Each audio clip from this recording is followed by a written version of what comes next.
Izvolite, gospod Pizvek, samo naprej. Ote samo, evo, dober dan.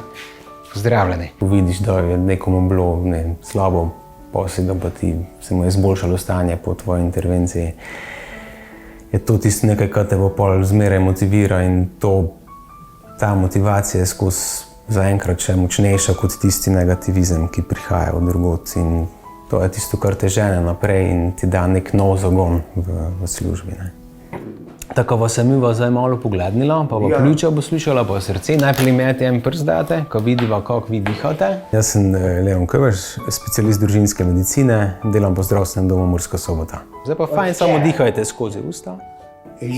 Nezadovoljen, prezadovoljen, nemam besed, no, povedati, jaz, tudi drugi si od njega vse najlepše učijo. Me veseli, to se trudimo, ko ste vi vredni, tako da čim menj je betežni. Jaz mu reči, ko imam takšno starejšo populacijo pacientov, pa se mi zdi, da so oni še toliko bolj hvaležni. Mislim, včasih ti je že prav nerodno za tisto hvaležnost, ampak ti pa da to neko, mislim, motivacijo za naprej, no, pa potrditev. In zdaj to podobam, saj ti prvo noč sem malo bolj še spal. Ko ste malo bolj še spali. Malo bolj še sem spal. Odlično. Rad imam stik z ljudmi tudi, no, in mi ta ambulantni način dela, mislim, ko odgovarja. No.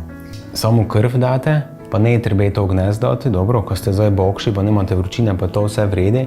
Vi lepo idete v četrtek, date krv v laboratoriji, ga dobim izvid, pa vas te pozovem, kako je. Ne vem, družinski zdravnik je kak nek pač del njihovega socialnega življenja in te imajo, pravim, sploh starejši ljudje, pač kak en majhen delček družine, ne, in pol je pač to neizogibno, da se pač z njimi ga zunaj srečaš, pa se kaj pomeniš, pa pravim, niti včasih nimo toliko medicinske stvari, ampak te imajo pač za svojega. No. A to se izvidi zdaj vse še za poglednite? Tako je. Ok, imam koga, kaj je nujno za pozvati? To je zdaj malo problem. Ona ima za koreografijo. Pa ko prija pa človek neki stiski, pa raje včasih tudi po pol ure ali pa več v ambulanti za pogovor. In to se mi zdi dosti vredno, da to delo, ki ga upravljamo kvalitetno in zato rabimo tudi pač določen čas za paciente. Ne. To so pa vse naši, kar so. To so pa zdaj friški izvidi? Ja, tako, ja. Ok, super. Dober dan, izvolite. Te pa šibava dole. Jaz sem bil zmeraj takšen tip, ko me je polno stvari zanimalo. In pol se mi je zdelo, da je družinska medicina ena taka stvar, kjer imam neko širino, mislim, se srečam z dostimi področji, mi predstavlja neko pestro delo. Pa nek mali vpliv je sigurno imelo tudi to, ker je tudi moj oče družinski zdravnik in sem se že s tem načinom dela oziroma s to specialnostjo malo več srečeval. Samo datum rojstva, prosim. Pogledamo pa tako fizično, včasih doma se tudi že čez 20 ljudi cel dan, pa 30 ali pa več. Pa še ostanejo vsi ostali kontakti, to so samo fizični prekleti, ne?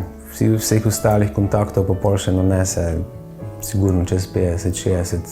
Vsi kolegi, ki smo tu, imamo večino opisano več pacientov, kot je tista postavljena naša meja glavarinskih količnikov. Zdravnik, ki mene nadomešča, bi lahko že šel v pokoj pred 4-5 leti, ampak ker še ni specialista, ki bi ga zamenjal, je pač podaljšal. Ne. Družinski zdravniki, jaz mislim, da vsi imamo radi svoje delo. S tem, ko se ti trudiš, pa skušaš dobro delati, skušaš fajn skrbeti za pacienta in zmeraj nekje od zadaj, ali pa dostikrat pač v medijih je izpostavljeno, da je pač smo zdravniki krivi za vse to, pač, kar je sedaj v našem sistemu.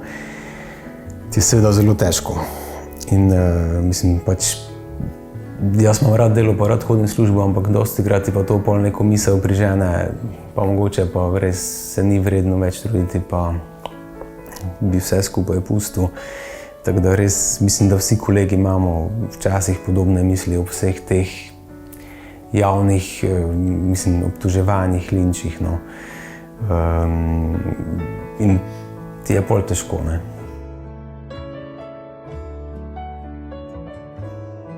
Da bo pacient center vsega, ne? Da ne bojo samo neki papirji, pa potrdila, pa predpisovanje nekih stvari, da je pacient tisti, s katerim bo imel dovolj časa.